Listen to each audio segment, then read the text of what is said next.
نحمده ونصلي على رسوله الكريم اما بعد فاعوذ بالله من الشيطان الرجيم بسم الله الرحمن الرحيم رب اشرح لي صدري ويسر لي امري واحلل عقدة من لساني يفقهوا قولي 186 پیج عزلت کے نقصانات. عزلت کس کو کہتے ہیں؟ کس کو کہتے ہیں عزلت؟ تنہائی کو، دوسروں سے الگ رہنا. ٹھیک ہے. عزلت کے نقصانات. معلوم ہونا چاہیے کہ بعض دینی اور دنیاوی مقاصد ایسے ہیں جو دوسروں کی مدد کے بغیر پورے نہیں ہو سکتے. ٹیم ورک کے بغیر وہ کام کیا نہیں جا سکتا. لوگوں کی مدد ضروری ہوتی ہے اس میں.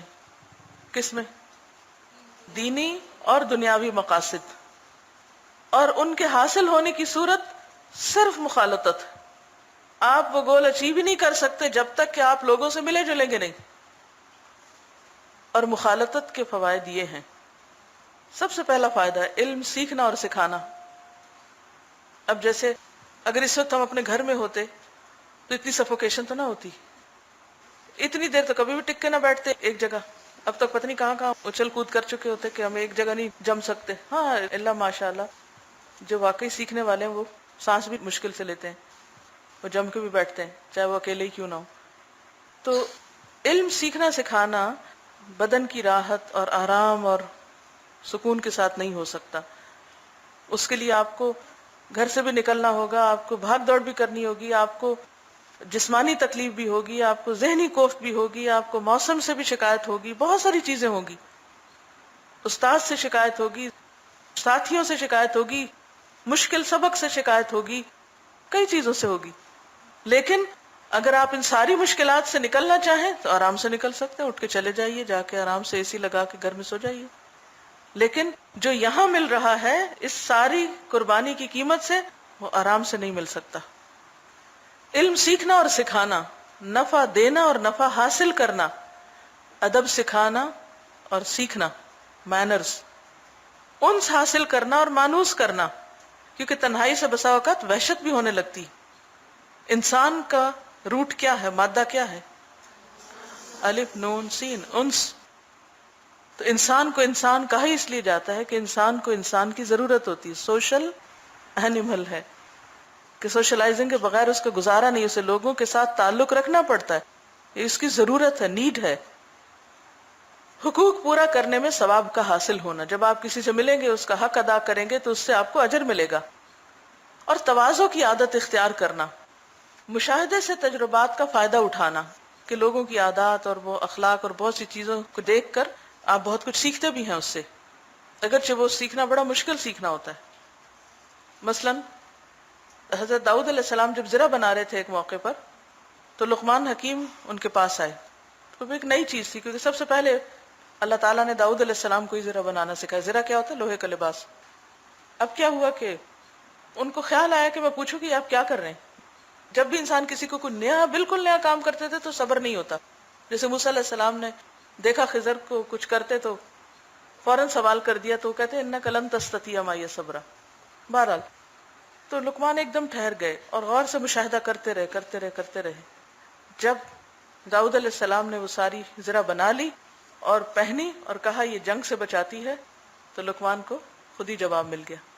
اور باقی انہوں نے سب کچھ مشاہدے سے سیکھا. تو بسا اوقات انسان دوسروں کو اچھے کام کرتے دیکھتا ہے تو اس سے بھی سیکھتا ہے، اور بعض اوقات لوگوں کو غلط کام کرتے دیکھتا ہے تو اس سے بھی پناہ مانگتا ہے کہ مجھے ایسا نہیں کرنا. تو ملنے جلنے کا ایک فائدہ یہ بھی ہوتا ہے کہ انسان ایک دوسرے سے سیکھتا بھی ہے، چاہے کوئی عقل مند ہو یا بے وقوف ہو. اور یہاں اسی لیے کہتے ہیں اور ان سے عبرت حاصل کرنا. عبرت کیا ہوتی ہے کہ کسی کو غلط کام کرتے ہوئے دیکھ کر انسان اس سے پناہ مانگے. یہ مخالطت کے عام فوائد ہیں جن کی تفصیل یہ ہے. پہلا فائدہ علم سیکھنا اور سکھانا. کتاب العلم میں ان کی فضیلت بیان کر چکے ہیں اور آپ وہ پیچھے پڑھ چکے ہیں. جس نے معلوم کیا کہ دوسرے علوم میں مشغول ہونا اس کے بس میں نہیں اور وہ عبادت میں مشغول ہونا چاہے تو عزلت اختیار کرے. لیکن اگر علوم شرع میں آگے بڑھ سکتا ہو تو علم حاصل کرنے سے پہلے عزلت اختیار کرنا اس کے حق میں انتہائی نقصان دہ ہے. مثلاً آپ نے ابھی عزلت کے فائدے پڑھے اور آپ کے ہاں واقعی ساری باتیں دل کو لگتی ہیں اور میں تو کورس چھوڑ کے گھر بیٹھنے لگی ہوں کیونکہ یہاں میں آتی ہوں تو یہ اور یہ نقصان ہے، تو بہتر ہے انسان نہ کسی کی سنے نہ سنائے اور آرام کرے. تو یہ کیا کہتے ہیں کہ علم حاصل کیے بغیر عزلت اختیار کرنا نقصان دہ ہے. حضرت ربیع بن خیثم نے کہا پہلے علم حاصل کر پھر عزلت اختیار کرنے کی بابت سوچ. علم دین کی بنیاد ہے. عوام کے لیے عزلت میں کوئی بھلائی نہیں، عوام کے لیے عزلت میں کوئی بھلائی نہیں، کیونکہ جاہل تنہا ہو کے بھی کیا کریں گے اور اپنے آپ کو کھائیں گے. جب انسان کے پاس علم آ جاتا ہے، غور و فکر کا سلیقہ آ جاتا ہے، اللہ سے خاص تعلق ڈیولپ ہو جاتا ہے، تو تنہائی باعث لذت ہو جاتی. اور اگر وہ سب نہ حاصل ہوا ہو تو تنہائی باعث وحشت ہو جاتی. بعض علماء سے سوال کیا گیا جاہل کی عزلت کے متعلق آپ کا کیا خیال ہے؟ تو کہا تباہی اور وبال. پھر پوچھا گیا عالم کی عزلت کیسی ہے؟ تو کہا تمہیں اس سے کیا تعلق، اس کو چھوڑ دو، اس کے پاس اس کے جوتے اور مشکیزہ ہیں، وہ پانی پر جائے گا اور درخت کھائے گا یہاں تک کہ اس کا مالک اسے پا لے گا. عالم کی عزلت کو اونٹ سے تشبیہ دی گئی ہے کہ اس کے پاس اس کے جوتے اور پانی ہے. یہ ایک حدیث میں بھی آتا ہے. مطلب یہ ہے کہ اونٹ چلنے اور سفر کرنے کی طاقت رکھتا ہے، وہ پانی کے گھاٹ پر جا کر پانی پیے گا، درختوں کے پتے کھائے گا، درندہ جانوروں سے اپنی حفاظت کرے گا. یہی عالم کی عزلت کا حال ہے. وہ شیطان اور نفس امارہ سے اپنے آپ کو بچا سکتا ہے. ایک نسخے میں غذا اور پانی کے الفاظ ہیں، یعنی اس کے پاس اپنے ہتھیار موجود ہیں، وہ تنہا ہے، یہ لوگوں کے بیچ میں ہے، وہ اپنے آپ کو بچا سکتا ہے. اسے معلوم ہے کیا کرنا اور کیا نہیں کرنا، اس کی حد کہاں ہے. علم سکھانا اگر اس میں نیت صحیح ہو تو یہ بڑے ثواب کا کام ہے، لیکن اگر جاہ حاصل کرنا اور تابع داروں کی کثرت مقصود ہو تو یہ کام ہلاکت ہے. کیا سمجھ آیا؟ یہ جاہ حاصل کرنے کا کیا مطلب ہے؟ یہ بہت ڈرنے کی بات ہے، کیونکہ اگر نیت صحیح ہے تو بہت ثواب ہے.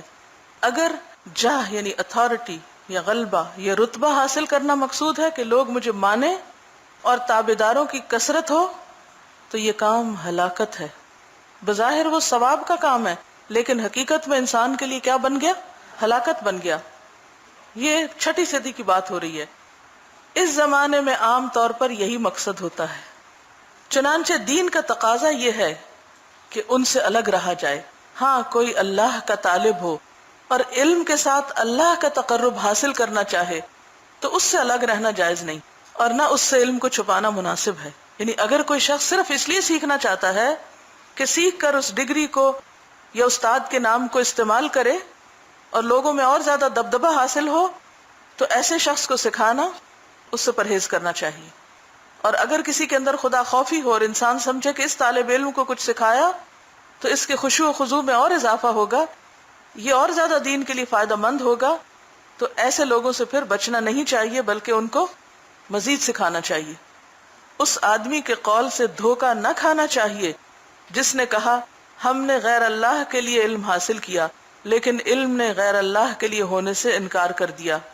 اس شخص نے دراصل علوم قرآن اور حدیث اور سیرت انبیاء اور صحابہ کی طرف اشارہ کیا، اور ان علوم میں ڈرانا متنبہ کرنا بھی ہوتا ہے، اور یہ اللہ تعالیٰ کا خوف پیدا کرنے کا سبب بنتے ہیں، اگرچہ وہ فوری طور پر اثر نہ کریں لیکن بالآخر ضرور اثر کریں گے.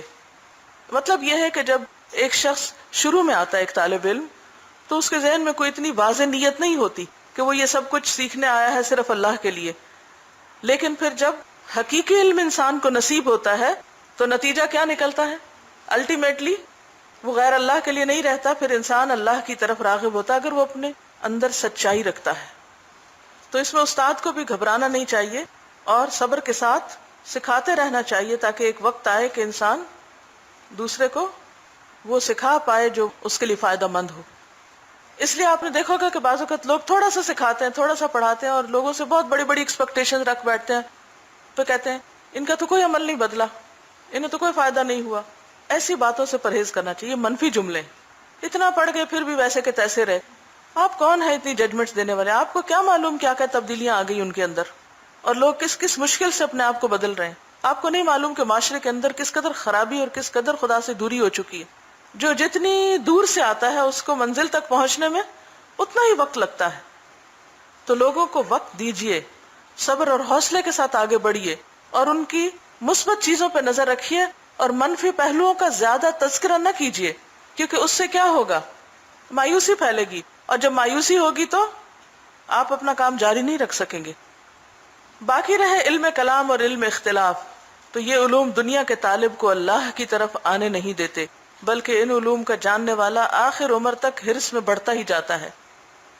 دوسرا فائدہ نفع دینا اور نفع لینا ہے، یعنی لوگوں سے ملنے ملانے کا مقصد کیا ہوتا ہے؟ ان کو بھی فائدہ پہنچانا اور خود بھی ان سے فائدہ حاصل کرنا۔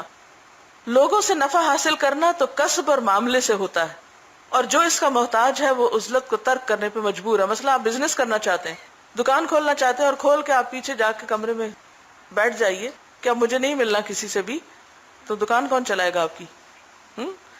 تو اس کو تو چاہے وہ کتنا بھی الگ ہونا چاہتا ہو وہ الگ نہیں رہ سکتا۔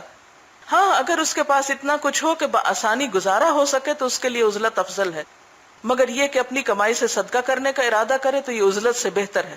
نفع پہنچانا تو یہ ہے کہ اپنے مال یا جسم کے قوتوں سے لوگوں کو فائدہ پہنچائے۔ جو آدمی شریعت کی حدود کو نگاہ میں رکھتے ہوئے اس پر قادر ہو تو اس کے لیے یہ عزلت سے بہتر ہے، یعنی پھر الگ طور پہ نہ بیٹھے بلکہ کیا کرے، نکلے اور لوگوں کی خدمت کرے۔ مثلا آپ نے قرآن پڑھ لیا، آپ کو بہت سی اللہ کی حدود پتہ چل گئی، اب آپ کیا چاہتے ہیں؟ گھر میں بیٹھ رہنا نہیں، کیا کریں؟ کچھ وقت ایسا نکالیں کہ جس میں جا کے انسانوں کی خدمت کریں۔ مثلا آپ کسی اسپتال جا سکتے ہیں، وہاں جا کے مریضوں کو کچھ سکھا سکتے ہیں، آپ کسی اسکول جا سکتے ہیں، آپ راستے میں گلی بازاروں میں پھرنے والے بچے، جھونپڑیوں میں رہنے والے لوگ، ان سب لوگوں کے پاس ایک وقت مقرر کر کے اپنے وقت کا ایک حصہ قربان کر کے ان کی خدمت میں جا سکتے ہیں۔ تو یہ کیا ہے؟ دین سیکھنے کے بعد یا کوئی بھی ہنر سیکھنے کے بعد اس کو دوسروں کو سکھانا اور ان کو فائدہ پہنچانا۔ تو یہ کس سے بہتر ہے؟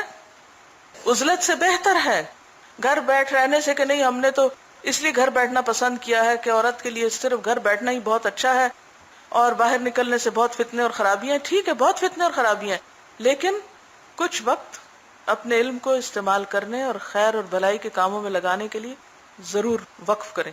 یہ بھی آپ کا صدقہ ہوتا ہے، صرف مال کا ہی صدقہ نہیں ہوتا، علم کا بھی ہوتا ہے۔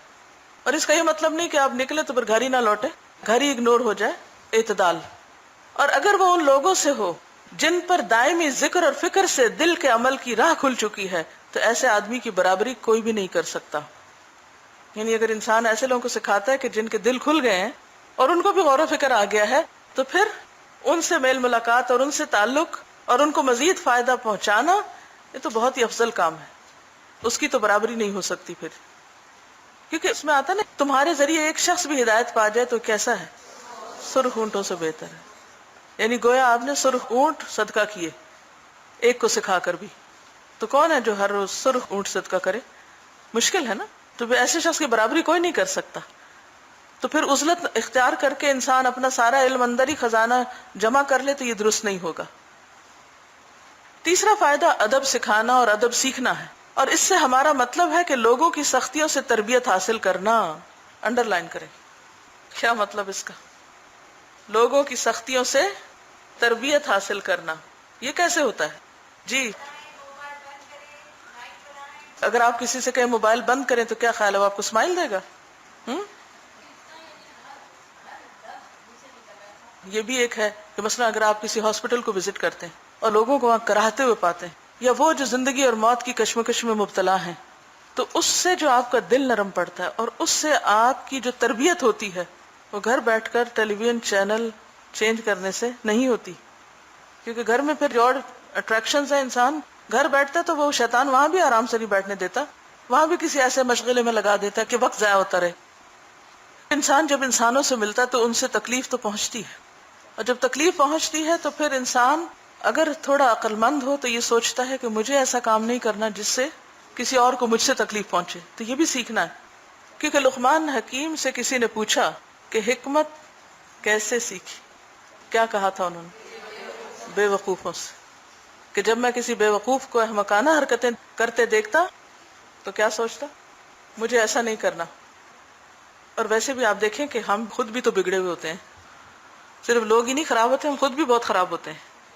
اور گھر میں تو ہر کوئی بادشاہ ہے، لیکن جب انسان باہر نکلتا ہے، مثلا ایک بچی ہے اپنے گھر میں لاڈ پیار ناز اور نعمت سے پلی ہوتی ہے، اس کو اپنے اچھے برے کا کچھ خبر نہیں ہوتی کہ وہ حقیقت میں کتنی اچھی اور کتنی نہیں، لیکن جب شادی ہوتی ہے ساس سسر سے واسطہ پڑتا ہے، شوہر سے واسطہ پڑتا ہے، اور لوگوں سے واسطہ پڑتا ہے، تو پھر کیا ہوتا ہے اس کے بعد؟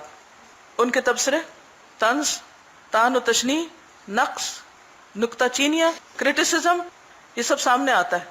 یہی سکھایا تمہارے ماں باپ نے؟ یہی سیکھا تم نے؟ کیسی کیسی باتیں سننے کو ملتی. اکثریت کو ایکسپیرینس ہوگا.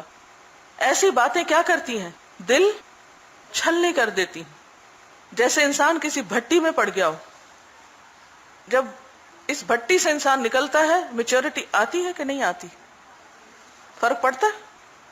جب ذمہ داری سر پہ پڑتی ہے تو انسان کی لکس بھی بدل جاتی ہیں، فیشل ایکسپریشن بدل جاتے ہیں، اس کے دیکھنے کا انداز بدل جاتا ہے، کیونکہ وہ بھٹی سے نکل رہا ہے.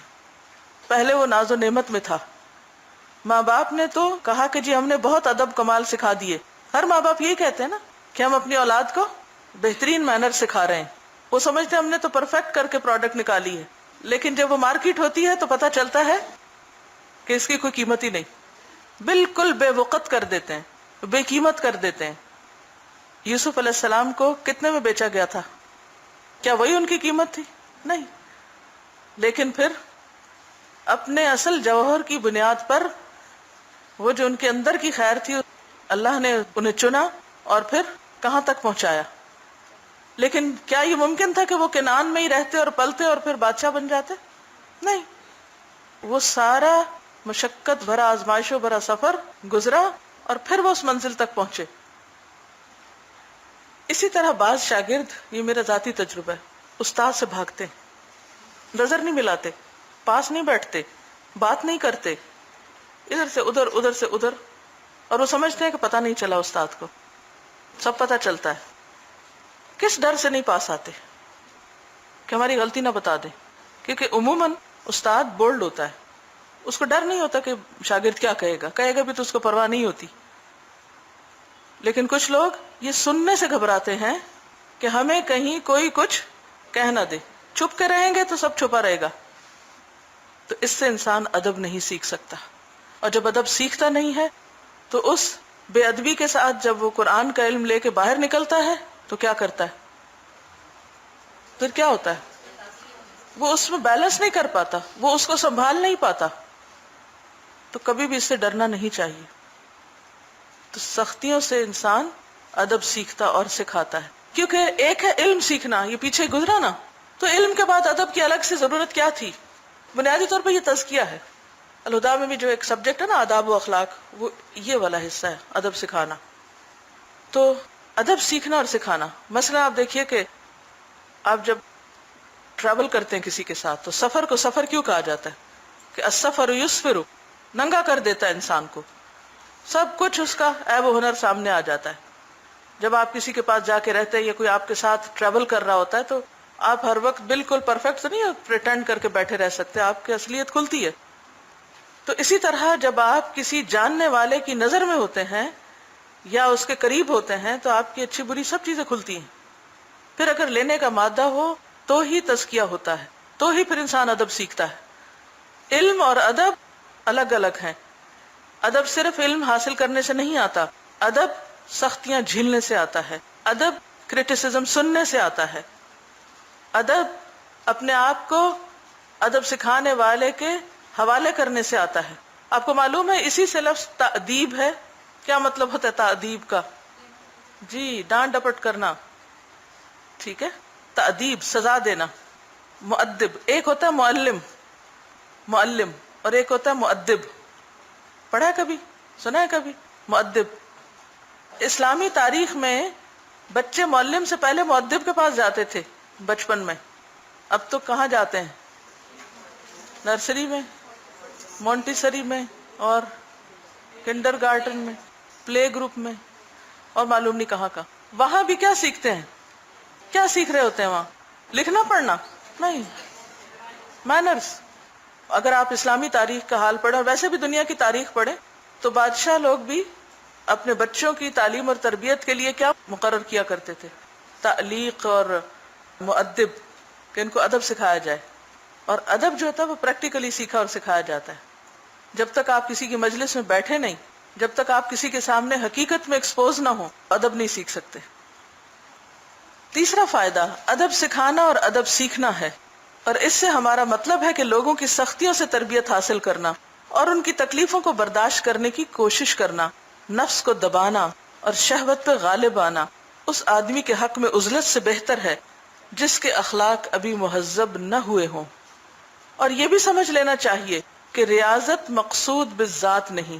ریاضت کا کیا معنی؟ محنت، مشقت، پریکٹس، یعنی یہ اصل نہیں کہ انسان یہ سیکھتا ہی رہے، بلکہ مطلوب کچھ اور ہے۔ جیسا کہ چوپائے کی ریاضت مقصود بالذات نہیں ہوتی، بلکہ مقصود یہ ہوتا ہے کہ اسے سواری کے قابل بنایا جائے، جیسے گھوڑا وغیرہ ٹرین کیا جاتا ہے۔ بدن بھی ایک سواری ہے جس پر آخرت کی راہ طے کی جاتی ہے، اس میں خواہشات بھی ہیں، اگر ان کو نہ توڑا جائے گا تو راستے میں سوار کے قابو میں نہیں آئے گا، راستے میں سوار کے قابو نہیں آئے گا، وہ بدک کے بھاگ جائے گا۔ جو آدمی ساری زندگی ریاضت ہی میں مشغول رہے وہ ایسا ہے جیسے گھوڑے کو ساری عمر سکھاتا ہی رہے، کیونکہ کچھ لوگ کیا سمجھتے ہیں کہ صرف سیکھتے رہنے سے ہی بات بنے گی، تو صرف سیکھتے رہنے سے بات نہیں بنے گی، کیونکہ سیکھتے رہنا ہی منزل نہیں ہے، منزل کچھ اور ہے۔ وہ ایسا ہے جیسے گھوڑے کو ساری عمر سکھاتا رہے اور اس پر سوار نہ ہو۔ اس سے اتنا فائدہ تو ہوگا کہ اس کے کاٹنے اور اس کی دولتیوں سے بچا رہے گا، اور یہ بھی ایک قسم کا فائدہ ضرور ہے، لیکن بڑا اور اصلی مقصود یہ نہیں۔ جیسا کہ ایک راہب سے کہا گیا، اے راہب، تو اس نے کہا میں راہب نہیں ہوں، میں تو کاٹنے والا کتا ہوں۔ میں نے اپنے نفس کو باندھ رکھا ہے کہ لوگوں کو نہ کاٹوں، اور کاٹنے والے کی بنسبت یہ بھی ایک خوبی ہے، لیکن اسی پہ معاملہ ختم نہ ہو جانا چاہیے۔ تأدیب یہ ہے کہ دوسرے کو ادب سکھائے، اور یہ بھی کچھ آسان کام نہیں، غیر محسوس طور پر نفسیاتی خواہشات کی دخل اندازی ہوتی ہے، بس لازم ہے اپنے قلب کی نگرانی کرتا رہے، جیسا کہ اس باب میں پہلے بیان کیا گیا ہے۔ چوتھا فائدہ انس حاصل کرنا یا مانوس کرنا ہے، اور کبھی یہ مستحب ہوتا ہے جیسا کہ پرہیزگار لوگوں سے انس، اور کبھی اس کا مقصد تنہائی کی مصیبت سے دل کو آرام دینا ہوتا ہے۔ ٹھیک ہے، لوگوں سے میل ملاپ کا ایک مقصد کیا ہوتا ہے؟ انس حاصل کرنا یا مانوس کرنا۔ اور اس کے فائدے کیا ہیں کہ کبھی تو یہ لازماً کرنا چاہیے، خصوصاً نیک اور پرہیزگار لوگوں سے انسان مانوس ہو، ملے جلے، کیونکہ اس سے خیر حاصل ہوگی۔ اور کبھی اس کا مقصد تنہائی کی مصیبت سے دل کو آرام دے، کیونکہ انسان تنہائی سے بھی تھک جاتا ہے، کیونکہ اس کی نیچر میں تنہائی ہے نہیں۔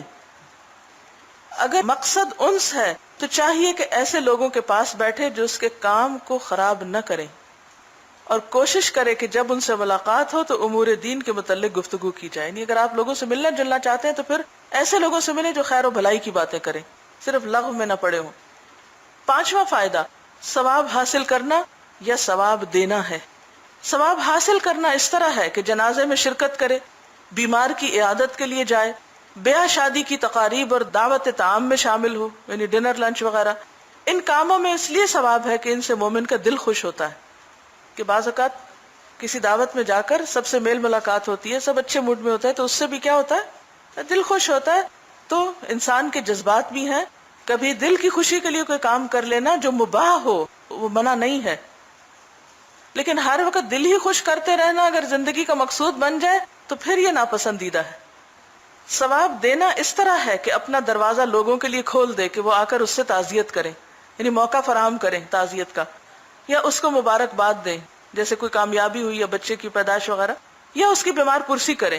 اس کی وجہ سے وہ ثواب حاصل کریں گے۔ یعنی آپ کو تو تکلیف ہوگی لیکن فائدہ کیا ہوگا؟ دوسروں کو ثواب مل جائے گا۔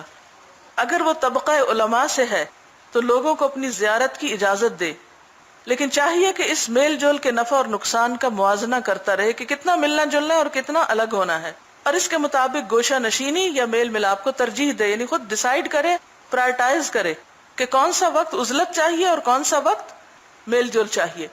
اکثر سلف عزلت کو ترجیح دیا کرتے تھے۔ چھٹا فائدہ تواضع ہے۔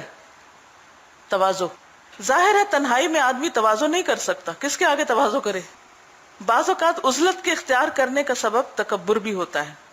یہ بہت خطرناک بات ہے، اس کو انڈر لائن کریں۔ یعنی انسان سب سے کٹ کے الگ کیوں ہو جاتا ہے، سب کو چھوڑ کیوں دیتا ہے؟ تکبر کی وجہ سے۔ وہ سمجھتا ہے کہ محفلوں میں اس کی عزت اور تعظیم کم ہو جاتی ہے، لوگ پوچھتے ہی نہیں، تو پھر اس کا دل خوش ہی نہیں ہوتا۔ ہم گئے، کسی نے پوچھا ہی نہیں، آئندہ تو نہیں جائیں گے ان کی شادی پہ، ہوتا ہے نا بعض اوقات۔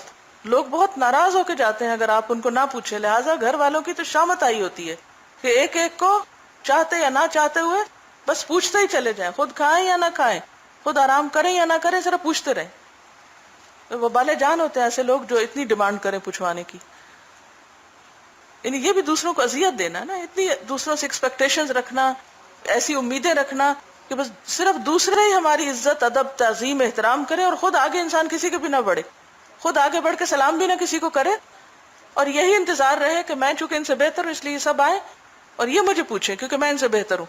اپنے آپ کو بہتر سمجھنا لوگوں سے، یہی تو تکبر ہے۔ بعض اوقات وہ لوگوں سے اس لیے نہیں ملتا کہ اپنے آپ کو عوام سے بلند مرتبہ سمجھتا ہے، عوام کا لنام ہے۔ آپ نے دیکھا ہوگا کہ بعض خاندانوں میں ایسی روایتیں یا ایسے طریقے ہوتے ہیں کہ وہ لوگوں سے میل جول نہیں پسند کرتے۔ اگر ان سے پوچھا جائے بھی کیوں تو کیا کہتے ہیں؟ ماحول بہت خراب ہے اور لوگوں سے انٹریکشن میں برے اخلاق سیکھتے ہیں۔ بچوں کی حد تک کافی حد تک ہے بھی، لیکن پھر آپ بچوں کو بھی اگر بالکل خود سر بنا دیں، انڈیپینڈنٹ بنا دیں کہ نہ کسی سے ملیں اور نہ ہی کسی سے بات کریں تو نتیجہ کیا ہوگا؟ انہیں کسی کے ساتھ رہنا ہی نہیں آئے گا، اور خصوصاً لڑکیوں کے لیے یہ چیز بہت نقصان دہ ہے کہ بالکل کسی سے بات چیت نہ ہو۔ تو بچے کیسے پالیں گی؟ ماں ہی بولے گی تو بچہ بولے گا نا۔ اسی طرح کی اور وجوہات بھی ہو سکتی۔ تو اگر آپ تنہا رہنا چاہتے ہیں، الگ ہونا چاہتے ہیں، تو ضرور اپنے دل کا جائزہ لیں کہ کیوں، وائی، کس مقصد کے لیے میل ملاپ نہیں چاہتے، کس مقصد کے لیے سب سے ٹائز کاٹ کے رکھی ہوئی ہیں کہ اب ہم ایسے کام ہے کہ ہمارے پاس اتنا وقت نہیں ہے کہ ہم ہر وقت ملتے ملاتے رہیں۔ اس میں یہ ہے کہ پھر کچھ وقت میل ملاقات کے لیے، کچھ یعنی اپنے اوقات کی تنظیم اس طرح کریں کہ مختلف چیزوں کے لیے کچھ نہ کچھ وقت نکلتا رہے۔ انسان اگر تنہائی اختیار کرنا چاہتا ہے تو مقصد جانے۔ اگر مقصد اللہ سے مناجات نہیں، اگر مقصد غور و فکر نہیں، اور اگر مقصد کچھ سیکھنا سکھانا نہیں، اور محض اپنی بڑائی دھوس جمانے کے لیے یا یہ کہ انسان دوسروں سے خود کو بہتر سمجھنے کے لیے سب سے کاٹ کے بیٹھ جائے، یا ڈیوٹیز یا کاموں سے فرار حاصل کرنے کے لیے الگ ہو جائے، تو یہ درست نہیں۔ تو لوگوں سے ملے یا الگ رہے، دونوں میں اصل چیز کیا ہے جس کا اجر ہے؟ کیا کہا میں نے؟ ہم نے دونوں چیزیں پڑھی ہیں نا، الگ رہنے کے فائدے بھی پڑھے اور میل ملاپ کے فائدے بھی پڑھے، اور الگ رہنے کے نقصان بھی پڑھے۔ اب اس میں آپ کنفیوز ہو کے نہ اٹھے کہ وہ مجھے تو اب سمجھ نہیں آ رہی کہ میں ادھر جاؤں یا ادھر جاؤں۔ ایک بات تو یہ یاد رکھیے کہ دونوں چیزیں ضروری ہیں، کچھ وقت لوگوں کے بیچ میں اور کچھ وقت تنہائی میں، خواہ وہ تھوڑا سا ہی کیوں نہ ہو، ٹھیک ہے، تاکہ لوگوں کے حقوق بھی ادا کر سکے اور اس کے ساتھ اللہ سے بھی ایک مضبوط تعلق ہو۔ نمبر 2 یہ کہ اگر آپ نہیں ملنا جلنا چاہتے تو اپنے قلب کا جائزہ لیں، اپنی نیت کا جائزہ لیں کہ وائی، کس چیز نے آپ کو مجبور کیا کہ آپ سب سے کٹ کے الگ بیٹھ جائیں؟ وہ کیا وجہ ہے؟ صرف لوگوں کے رویے کہ لوگ اچھے نہیں؟ کچھ بھی کرنے سے پہلے اپنی نیت کا جائزہ لینا کہ میں کر کیوں رہا ہوں، وائی، کیوں کر رہا ہوں؟ عاجزی، تواضع عاجزی کو کہتے ہیں، ہمبلنس ہے۔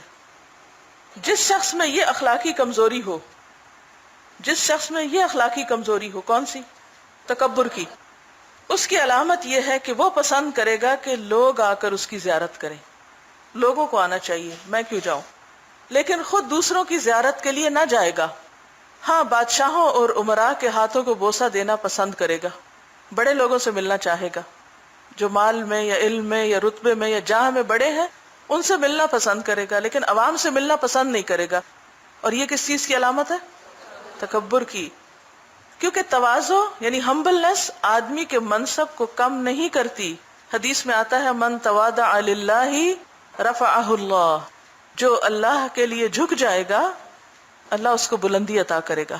جب تجھے عزلت کے فوائد اور نقصانات معلوم ہو گئے اور تجھ پر حقیقت واضح ہو گئی کہ عزلت کی نفی یا اس بات پر مطلقاً افضلیت کا حکم لگانا غلط ہے، حکم یعنی فیصلہ کرنا، کہ یہ نہیں کہنا چاہیے کہ عزلت نہیں ہونی چاہیے یا عزلت ضرور ہونی چاہیے، اس مطلقاً بات، مطلق ایبسولوٹ نہیں ہے کہ یہی زیادہ بہتر ہے۔ تو کسی شخص کے بارے میں رائے قائم کرنے سے پہلے اس بات پر ضرور غور کر لیجئے کہ اس نے عزلت یا مخالطت کیوں اختیار کی، یعنی دوسروں کے بارے میں آپ ججمنٹل نہ ہوں، اپنے بارے میں سوچیں اور اسے کیا نفع یا نقصان حاصل ہو رہا ہے. یعنی اگر کوئی شخص سب سے کٹا ہوا تو اس کو کیا مل رہا ہے, اور اگر سب سے ملتا جلتا ہے تو اس کو کتنا فائدہ ہے. اس صورت میں تجھ پر حق کھلے گا. امام شافعی رحمہ اللہ نے کہا, لوگوں سے دل تنگ ہونا عداوت پیدا کرتا ہے اور ان سے خوش رہنا برائی لاتا ہے, تو تم بسط اور قبض کے درمیان رہو. کیا مطلب ہے اس کا؟ کہ نہ تو دل تنگ ہو اور نہ بہت خوش رہو, درمیان میں رہو. ایکسپیکٹ کرو کہ ان سے تمہیں تکلیف بھی ہوگی اور ان سے تمہیں راحت بھی ملے گی. جس نے اس کے سوا ذکر کیا ہے وہ کوتاہ فہم ہے. کوتاہ کس کو کہتے ہیں؟ کم فہم ہے. ہاں یہ ضرور ہے کہ امام شافعی نے صرف اپنا حال بیان کیا ہے. اگر کسی کے حالات اس کے مخالف ہیں تو اس پر یہ حکم لگانا جائز نہیں. اگر کہا جائے کہ عزلت کے آداب کیا ہیں تو ہم کہتے ہیں کہ عزلت اختیار کرنے والے کو چاہیے یہ نیت کرے کہ لوگوں کو تکلیف نہ پہنچائے گا. انڈر لائن کر لیں اس پیراگراف کو. عزلت کے آداب ہیں یہ, الگ رہنے کے آداب. کیا نیت ہو کہ میں اس لیے لوگوں سے الگ ہوں کہ میں ان کو تکلیف نہ پہنچاؤں, خود برے لوگوں کی برائی سے محفوظ رہے گا, مسلمانوں کے حقوق کی ادائیگی میں کوتاہی کی آفت سے محفوظ ہوگا, پھر اپنی ہمت کو ہر وقت اللہ کی عبادت کے لیے فارغ رکھے. یہی عزلت کے واضح آداب ہیں. اب یہ نہیں کہ آپ لوگوں سے بھی نہ ملے اور گھر میں بھی کوئی کام نہ کرے اور سارا وقت ضائع کر دیں, تو نہ ادھر کے رہے نہ ادھر کے. انسان کو چاہیے کہ عزلت گزین ہو تو ذکر اور فکر پر مداومت کرے, اپنی مشقت کے ثمرات حاصل کرنے کی طرف متوجہ رہے. اپنی مشقت کے ثمرات حاصل کرنے کی طرف متوجہ رہے اور لوگوں کو اپنے پاس زیادہ آنے جانے سے روکے اور شہر کی بے حقیقت افواہوں پر کان نہ رکھے. کانوں میں خبروں کا پڑنا ایسے ہی ہے جیسے زمین میں بیج ڈالنا. اگر اس طرف سے محتاط نہ ہوگا تو دل میں وسوسے پیدا ہوں گے, یہاں تک کہ نماز کی حالت میں بھی ان سے نجات نہ ملے گی. ان باتوں کے علاوہ یہ بھی ضرورت ہے کہ قناعت کو اپنا شعار بنائے. اسی طرح یہ بھی چاہیے کہ لوگوں کی تکالیف پر صبر کرے. ٹھیک ہے, ایک طرف تنہا رہے اور دوسری طرف ملے اور تکلیفوں پہ صبر کرے, اور عزلت کی وجہ سے لوگ اس کی تعریف کریں تو اس پہ کان نہ رکھے, اور ترک مخالطت پر اس کی مذمت کریں تو بھی نہ سنے. یعنی اگر کوئی اس پہ آپ کو بہت اپریشیٹ کرتا ہے کہ آپ بہت نیک انسان ہیں, کسی سے ملتے جلتے نہیں, تو اس کو خاطر میں نہ لائے. اور اگر کوئی کہے یہ تو بہت ہی غلط قسم کی حرکت ہے کہ یہ شخص کسی سے نہیں ملتا, تو اس کی بھی پرواہ نہ کرے, کیونکہ یہ چیزیں دل پر ضرور اثر کرتی ہیں اور آدمی آخرت کی راہ کی سیر سے رک جاتا ہے. چاہیے کہ اس کا کوئی نیک ساتھی ہو. یعنی اگر آپ عزلت پسند ہے تو کیا کریں, نیک ساتھی ہو جس کے پاس ہمیشہ کی مشقت سے کسی وقت آرام کر سکے. اس سے باقی وقت پر اسے مدد ملے گی, یعنی باقی وقت پھر اس کا اچھا گزرے گا, اچھے کام کر سکے گا, کیونکہ اس کو ایک انرجی مل جائے گی. عزلت میں صبر اس طرح پورا ہوتا ہے کہ دنیا کی طمع کو ختم کر دے, اور طمع اس صورت میں ختم ہوگی کہ آرزوؤں کو ختم کرے. یہ بھی بڑا اہم جملہ ہے. کیا طمع کب ختم ہوگی؟ جب بہت امیدیں نہ ہوں. یہ سمجھے کہ صبح ہو گئی ہے تو شام نہ ہوگی, اور جب شام ہو جائے تو صبح نہیں ہوگی. چاہیے کہ موت کا تذکرہ اکثر کرتا رہے. جب بھی تنہائی سے دل گھبرائے تو قبر کی تنہائی کو یاد کرے. یہ بھی انڈر لائن کر. جب اکیلے ہونے سے دل گھبرائے تو کیا یاد کر لے؟ قبر کی تنہائی. اور یہ سمجھ لے کہ جس کا دل اللہ کے ذکر اور اس کی معرفت سے مانوس نہیں ہے وہ موت کے بعد تنہائی کی وحشت برداشت نہ کر سکے گا. یعنی اگر آپ اکیلے رہ کے اللہ کے ذکر سے خوش نہیں ہوتے اور اللہ کی معرفت سے آپ ٹھنڈے نہیں ہوتے تو پھر قبر کی وحشت تو بہت تکلیف دہ ہو. تو تنہائی کو انجوائے کیا کریں اللہ کی یاد اور اللہ کی معرفت سے. جو اللہ کے ذکر اور اس کی معرفت سے مانوس ہوگا وہ موت سے بھی مانوس ہوگا, کیونکہ موت انس اور معرفت کے محل کو گرا نہیں سکتی, کیونکہ وہ کنٹینیو کرے گی نا. جو آپ کے دل میں اللہ کی یاد ہے وہ تو ساتھ ہی جائے گی پھر جہاں بھی آپ ہوں گے.